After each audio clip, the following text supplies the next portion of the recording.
My presence was unwelcome at my mother-in-law's celebration. Oh, you weren't anticipated, she chirped. Her husband merely offered a shrug. Such things occur. I quietly turned and departed, effectively ending her fate before it truly commenced. And before we continue, could you share which nation you're viewing this from? Please enjoy the narrative. For days, Marina had been existing in a state of heightened expectation. The occasion of her mother-in-law's anniversary was meant to mark a significant shift. Nadezhda was the final person to pass, and Marina, despite years of veiled criticisms, personally undertook the arrangements for the gathering, aiming to delight everyone.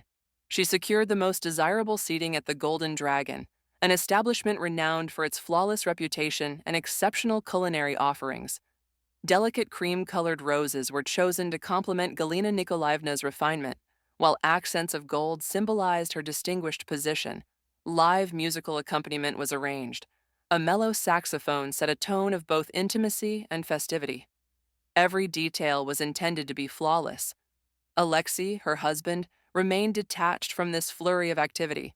He seldom intervened in the dynamic between Marina and his mother, preferring to remain inconspicuous. Yet an anniversary held particular importance.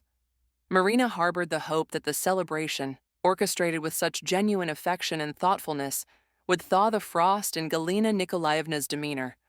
She yearned for a warm regard, a sincere expression of gratitude, and the profound sense of belonging within the family on this special day. Marina arrived at the restaurant an hour prior to the scheduled commencement of the banquet, ensuring all preparations were in order. She wished to personally oversee the placement of tables, verify the musicians' sound quality, and confirm the freshness of the roses. Feeling apprehensive, she smoothed non-existent creases on her dress, an elegant, form-fitting black garment that she felt accentuated her slender frame and discreetly concealed signs of weariness. Upon entering the grand hall of the Golden Dragon, Marina paused momentarily. The establishment was bustling, but in a secluded alcove near a sweeping window that offered a view of the evening cityscape, she recognized a familiar assembly. Galina Nikolaevna, exuding an air of regal hauteur, stood with her kinsfolk and companions. They were all engaged in animated conversation and laughter. Marina hesitated. Observing the scene, no one acknowledged her presence. She felt like an ethereal apparition, a spectral observer at another's celebration, a misplaced element, attempting to mask her burgeoning anxiety and disappointment. "Good evening," she managed, striving for a tone of cheerfulness and self-assurance. "I'm so pleased you're already assembled." Galina Nikolaevna met her with a look of scorn, making no effort to conceal her animosity.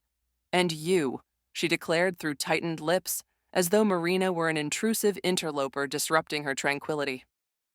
Alexei stood beside his mother, his gaze averted, not even attempting a greeting towards Marina, much less offering an invitation to join their dialogue.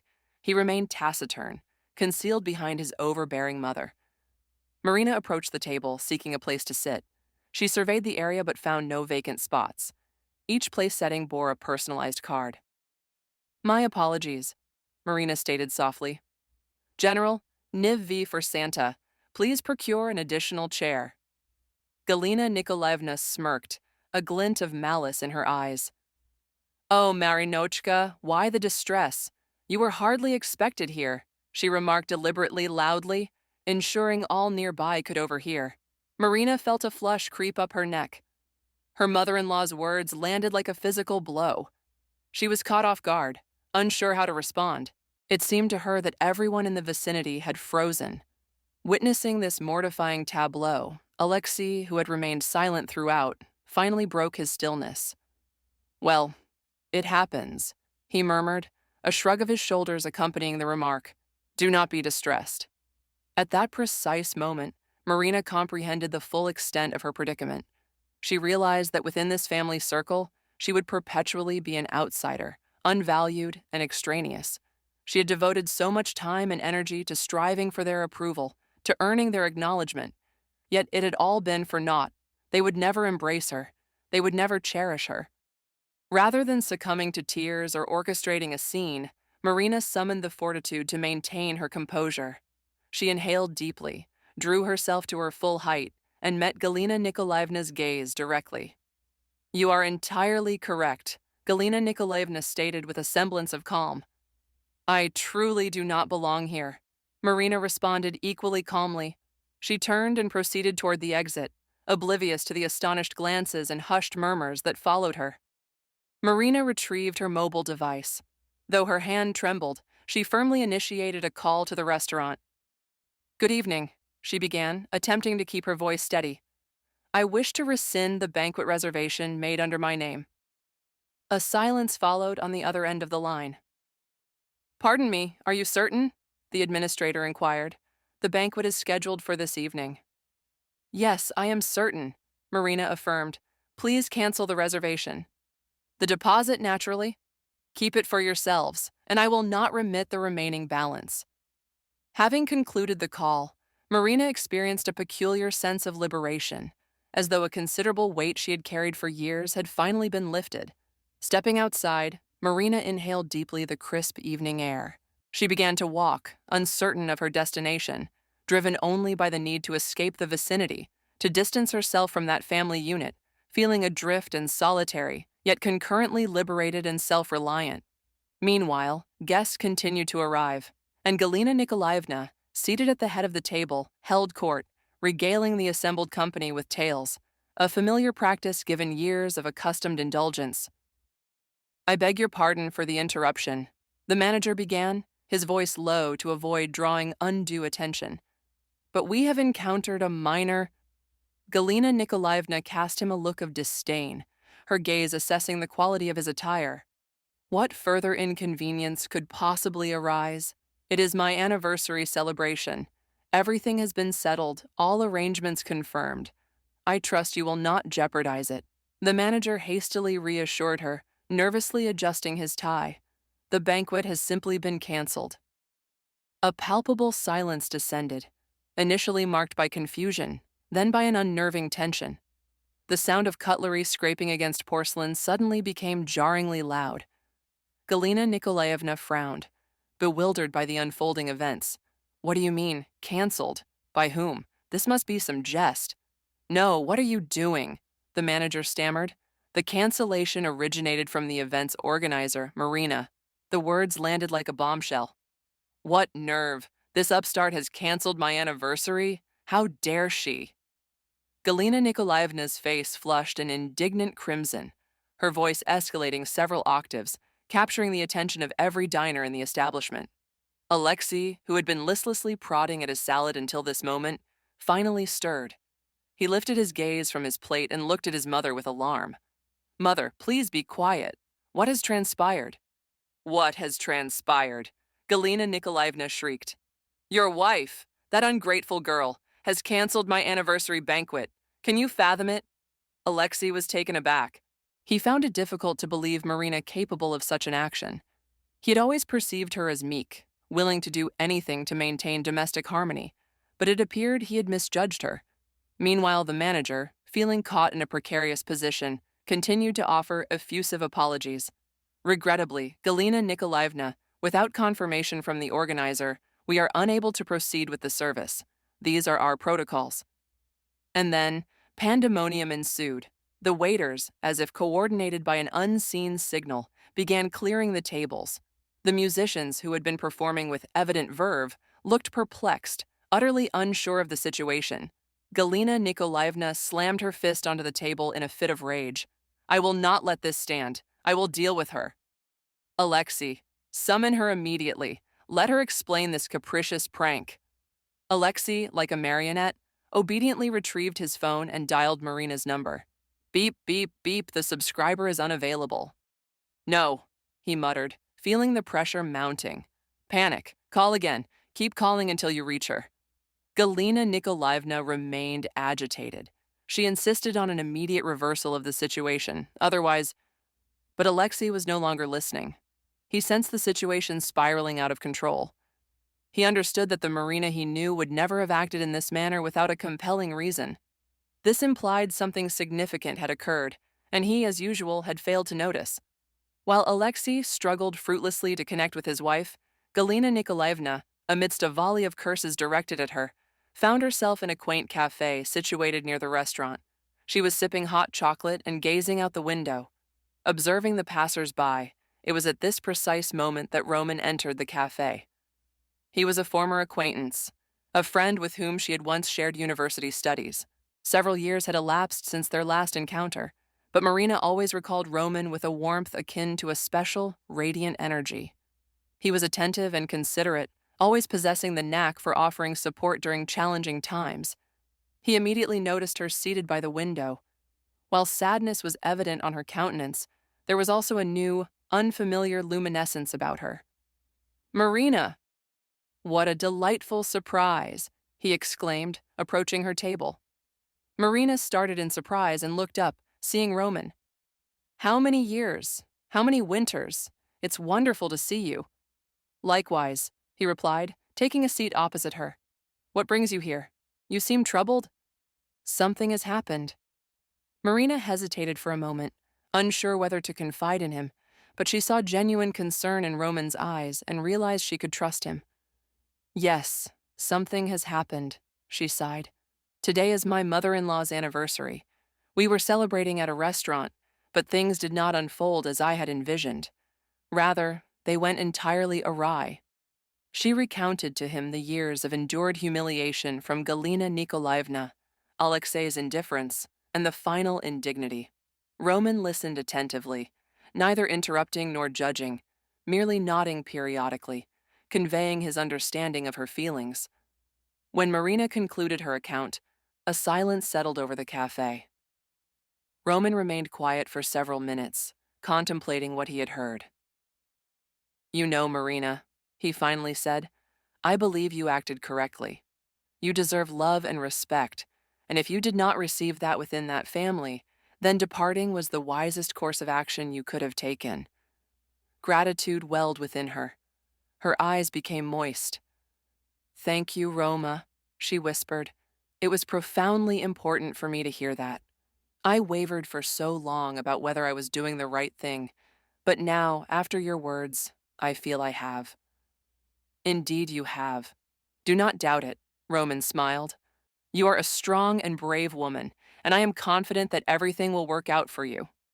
Now, let us put aside the unpleasantness and simply enjoy this evening. What do you say?" It was at that precise moment that her phone rang again. Alexei's number flashed on the screen. Marina finally resolved to answer the call. "Yes, Lesha." "Marina, where are you? Why have you not been answering calls?" Alexei's voice was fraught with anger and desperation. "Are you completely out of your mind? You canceled your mother's anniversary banquet. Do you comprehend the gravity of your actions?" "I comprehend," Marina replied calmly. "I simply no longer wish to be a part of your life." "What are you saying?" Alexei exclaimed. "You are my wife. You are meant to be by my side." "I am no longer your wife, Lesha," Marina stated firmly. "I am initiating divorce proceedings." Without awaiting a response, she disconnected the call.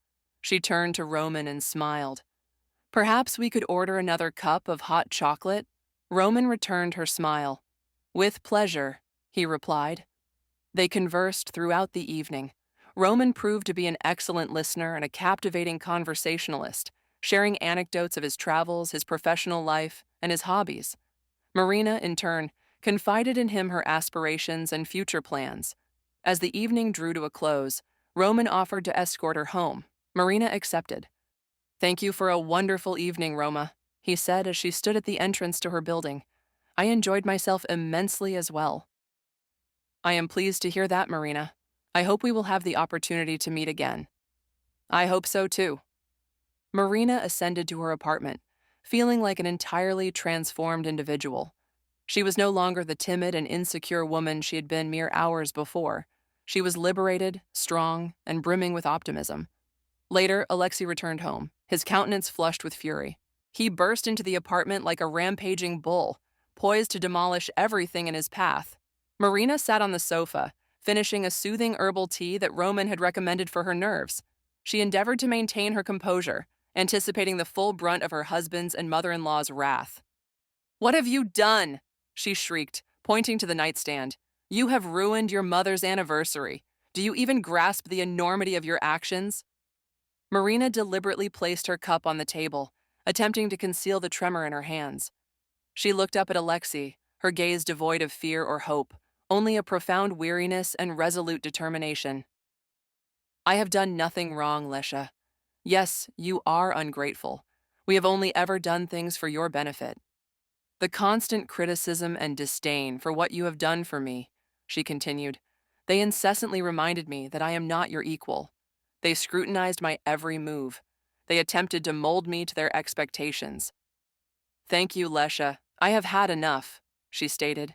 You are simply being hysterical, Alexei retorted, his arguments failing him. Because of you, Mother. They nearly gave me a heart attack. At that moment, Galina Nikolaevna stormed into the apartment, her breathing heavy and her face contorted with rage. She appeared like a wrathful apparition in disarray. "Oh, you wretch!" she screeched. She lunged toward Marina. "Do you presume I will permit you to dismantle our family in a fit of pique?" Marina regarded her mother-in-law calmly, experiencing neither fear nor anger, only a profound pity for this unfortunate woman who seemed incapable of love or acceptance of others. "Galina Nikolaevna, I have no intention of destroying anything. I wish to— Do you imagine I will let you leave? You should be grateful we even permitted you into our family. Who are you without us?" Marina rose from the sofa, straightened her posture, and met Galina Nikolaevna's gaze directly. "I am myself," she declared. "I no longer wish to be a part of your family. I deserve more, much more."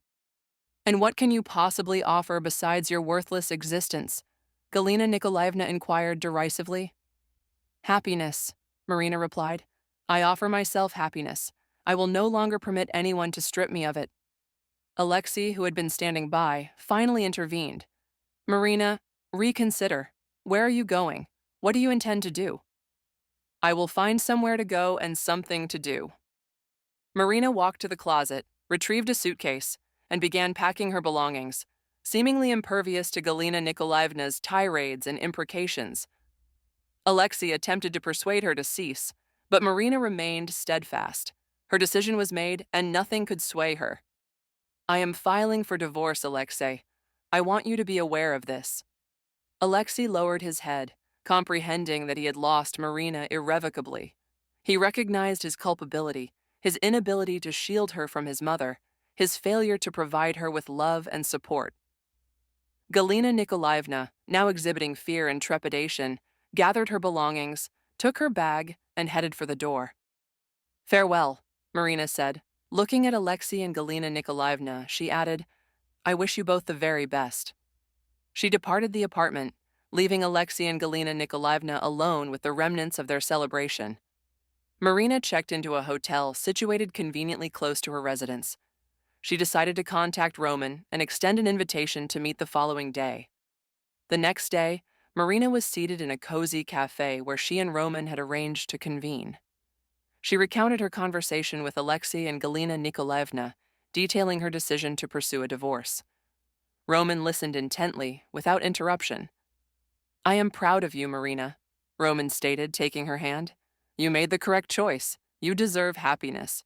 Marina smiled. Feeling the warmth and support emanating from Roman, she knew she had not erred in trusting him. "Thank you, Roma. I will be there for you, Marina." "You can depend on me." They embraced, sensing a budding connection between them. Marina understood that this was merely the nascent stage of their shared narrative. Marina glanced out the window. Darkness had enveloped the surroundings, and the streetlights had illuminated, casting a cozy ambiance. She felt a profound sense of contentment and peace. She gently squeezed Roman's hand, a gesture of shared affection. They remained in the cafe, their hands clasped, dreaming of a future filled with abundant love, joy, and mutual understanding, a future they would construct together. Marina recognized that a new chapter in her life was unfolding, one replete with hope and potential, a chapter where she would finally experience true happiness. And she was prepared for it. She was ready to embark on a new existence, unburdened by the past, infused with love and contentment, and she knew that Roman would be by her side, offering unwavering support in all her endeavors.